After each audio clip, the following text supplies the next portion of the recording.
I'm John Ridley, and I've been a Muslim for about 30 years. I live in Beirut, the capital of Lebanon, where I work as an engineer and also as a journalist across the Middle East. My home actually is in England, on the south coast, where I live with my wife and son. I was born and raised in a very small Somerset town in the rural part of England, and my parents and my sister still live there. We were a fairly relaxed Christian family.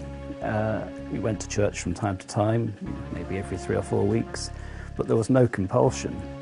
I went because I did believe in a God, but as I grew older and started to question and wanted to understand more about Christianity, there were gaps in my understanding, and I could never fill those gaps. I would ask questions of my family and of the ministers at the church, and they were things that just had to be accepted. There was no question. You couldn't discuss them. And I could never understand and accept that if you had a faith but couldn't question and understand the faith, to me, the faith was missing. There was something wrong with that. And I'm still hoping that maybe one day somebody will explain to me what those missing parts of Christianity are. In particular, the Trinity. I could never understand how God could have these 3 parts, one of which was human. And also there were some, what I felt were quite dreadful teachings, such as original sin. How can a newly born child inherit his parents' sin? It just made no sense, and nobody was able to explain those to me. By the age of 20, I knew that I believed in God, and I had my doubts, but I'd never really left England and knew nothing of the world outside, and so I didn't even know of any of the other religions apart from the briefest of study in school. So I went ahead and was confirmed into the church.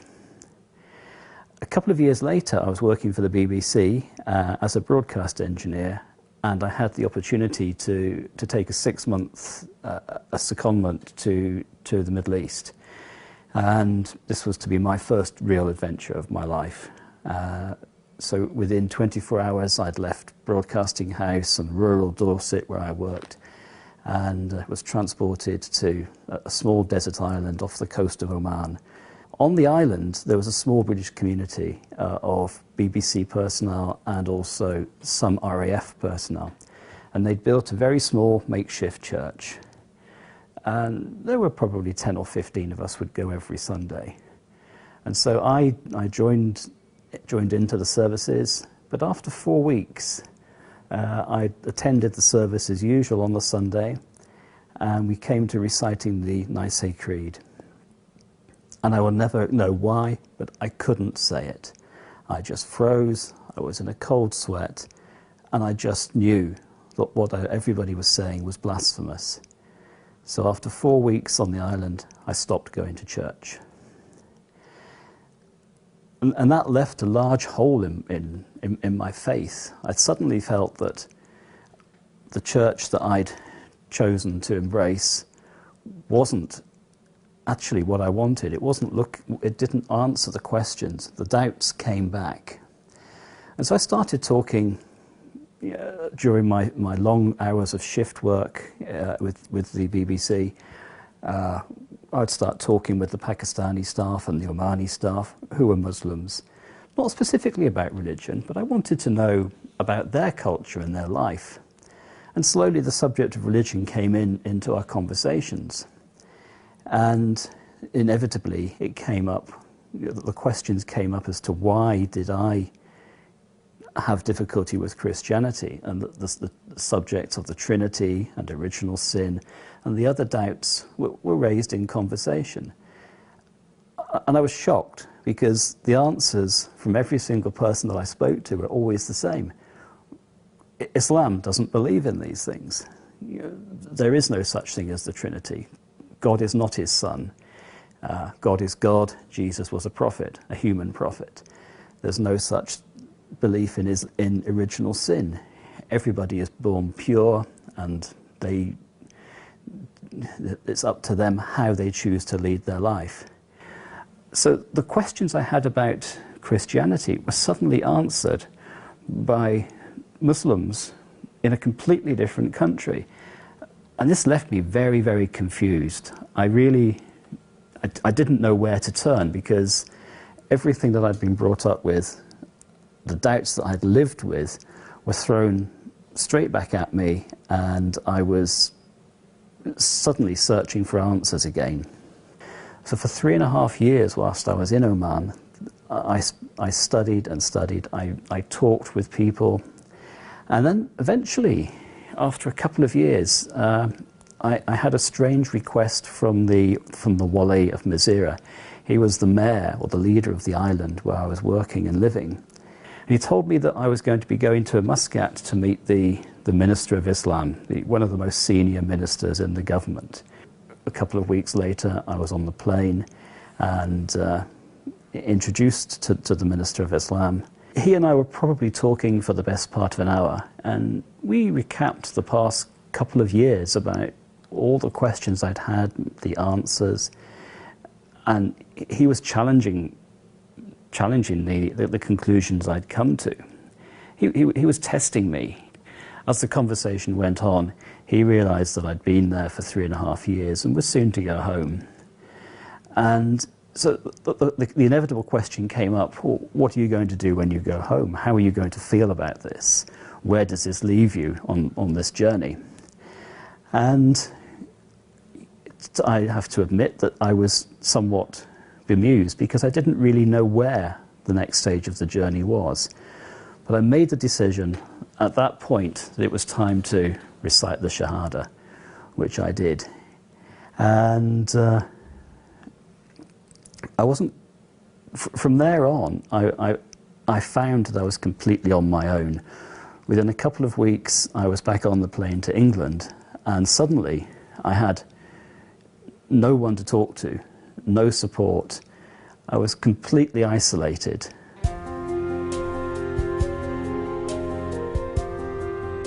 When I came back from Oman, I spent a few weeks with my parents because I'd been away for so long. And there clearly were changes. The Middle East had influenced me in many ways. And also, I'd made a decision, and I wasn't eating pork. That may sound of little significance, and to me it was of no significance. But there was a realization on the part of my family that something had changed, which they didn't like and couldn't accept. In many respects, the not eating pork was an indication of how things had changed. But no matter how you tried to approach the subject of embracing Islam, it was never accepted. And a conversation with the family could never take place. It wasn't acceptable that somebody had moved from traditional Christian beliefs into Islamic beliefs. And so really an in-depth conversation on why I made that change never took place. And even to this day, 30 years later, we've never had that discussion, and I don't believe it will ever take place, which I think is sad, because I'm not asking them to embrace what I've chosen, but I think it would be very nice if they would try to understand, but that's never going to happen. Work was becoming more and more difficult to find in England, and so I had to start looking elsewhere for an income. And a job came up in Saudi Arabia, which, after a lot of soul searching, I decided to take. When I got to Riyadh, I started to meet more and more Muslims, and socializing with them rekindled my interest in Islam, which had become very much dormant. And so I would start to to gain question, and that led to a lot of further study of Islam. So this was 2002 and 2003. Well, in 2003, America invaded Iraq. And so we entered a period of great political instability in the Middle East. This was also a period of great instability within Saudi Arabia. In May 2003, I witnessed a suicide bombing of one of the European compounds, and where some 30 people were killed. I knew many of those people. Before the shock of what had happened hit me, the bomb had gone off, and I just bowed down. I just knelt down and prayed, which was very unusual, because until that point, I really hadn't done this. I started to go to the mosque where at work and in my home, where I would spend a lot of time sitting and thinking and praying. This was the turning point. Until that point, even though I'd embraced Islam, I really hadn't practiced. It became a turning point in my life.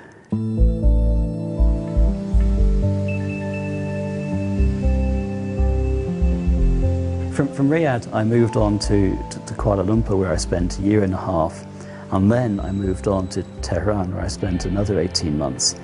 In both of those cases, I was able to experience different Islamic cultures, which again helps you to build your faith and to understand more about what is Islam and what is local tradition.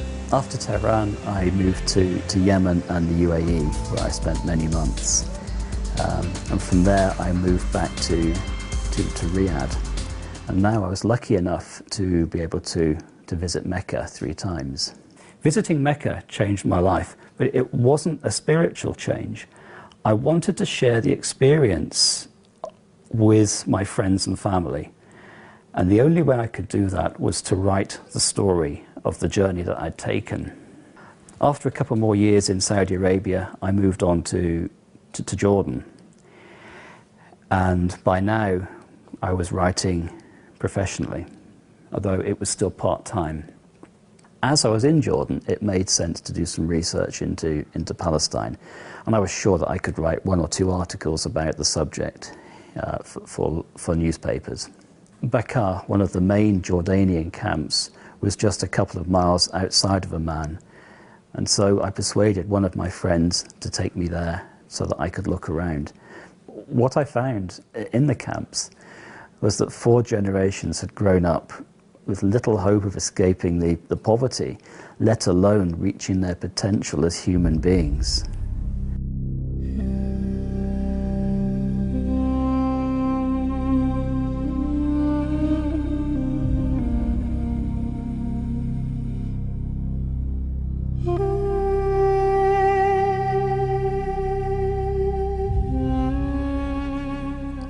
I was shocked by the unemployment, the overcrowding, and the dark alleyways and the sewage systems that were unable to cope with the demands placed upon them.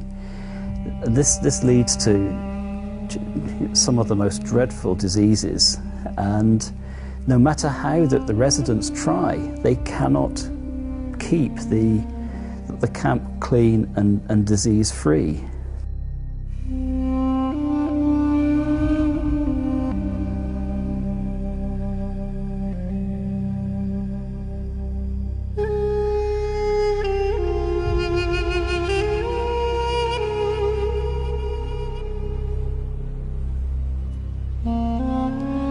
Every camp I visited would highlight further horrors that these people had suffered.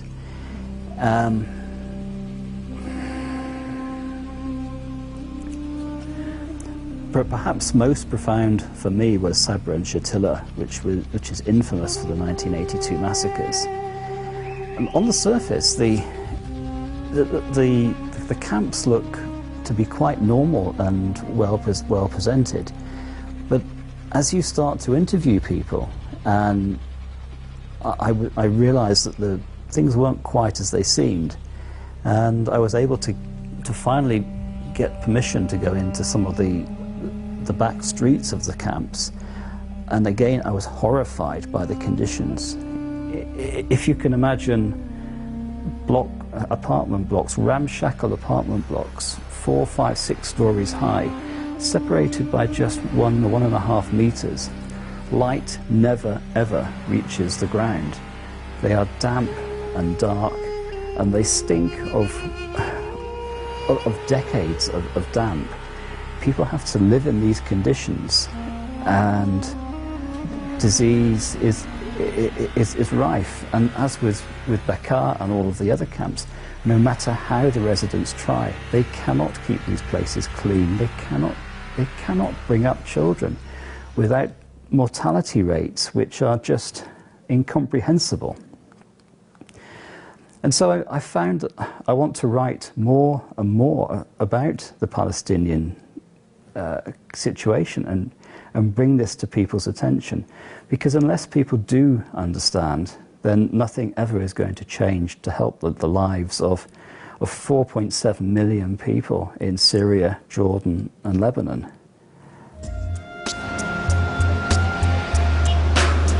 I've been very lucky that I've lived in the Middle East for the best part of the last 30 years. And I've lived all over the region, everywhere from Saudi Arabia to the UAE, down to Yemen and across into Iran. And that's given me a terrific insight into the different countries and the different cultures, which I think I'm probably one of the few people that have had the opportunity to experience so many cultures and different parts of the region. But all of those countries have their own beauty in some particular way. But Yemen, for instance, is just beautiful. The scenery out of the cities is gorgeous. Mountains, green mountains, almost like the Pyrenees in France. Truly breathtaking scenery. Compare that to the Emirates, which is a desert, or Saudi Arabia, which is desert, and then go across east over into Iran, which again has desert regions, but it's beautiful green countryside throughout part of the country. But Lebanon is very different. Lebanon has a history as well as the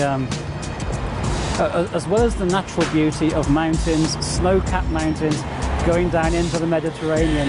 It's also got an incredible history, a biblical history. It is part of the Holy Land. Everywhere that you turn in Lebanon, there's another story to be told, be it one of the biblical characters, or be it the people who suffered and lived through the civil wars. They've all experienced their own story, and these are stories that, as part of my work, I'm trying to find out more about.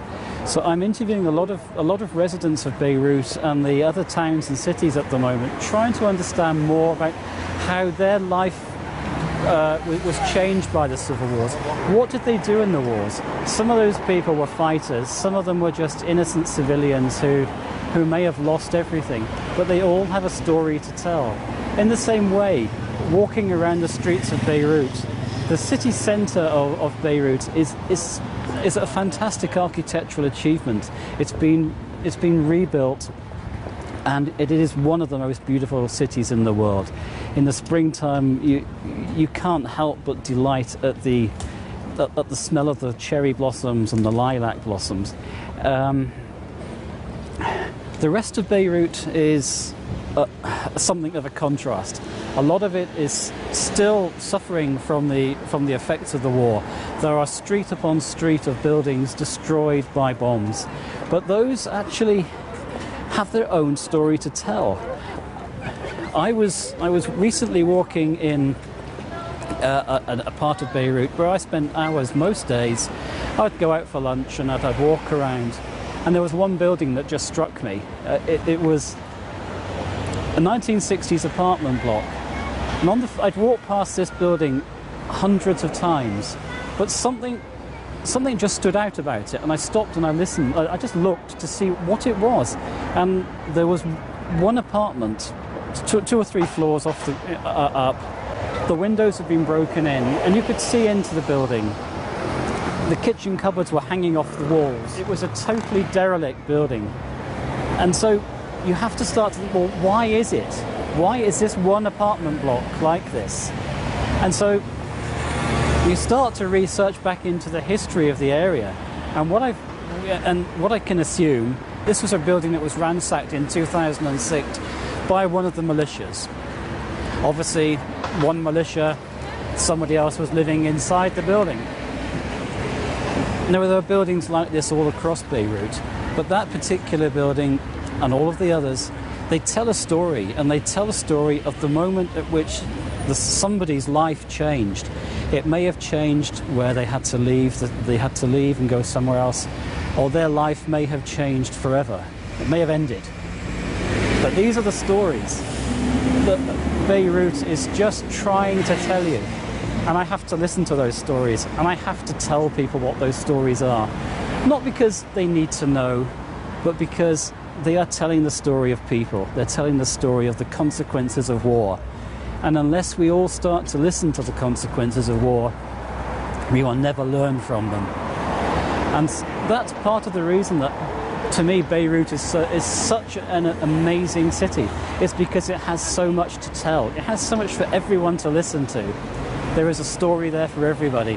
And if we were to listen to the story of Beirut, and we were to act on the story of Beirut, maybe we'd all live a slightly better life. There have been many things that changed my life. Marrying and having a family obviously had a major impact upon me and the way I live my life. But Islam also has significantly changed me. There was a time when I would happily climb the corporate ladder. Getting a bigger company car and a higher salary was important. But suddenly it's not important anymore. What's important is people. What's important is humanity and the spiritual side of life. Religion for me is personal. I'm not silent, but I don't push it. And part of the reason I don't push it is because there are people of all religions who use it in nefarious means, and I really don't want to be part of that. And sadly, Islam is misrepresented by so many people in the West. And so I'm using the journalism not just to tell the story of Palestinians, but also to try to put out the true message of Islam, which is about peace. It's about humanity, and it's about understanding other people and living side by side. And if I can achieve that to some small degree, then I think I can say that my life has been a success.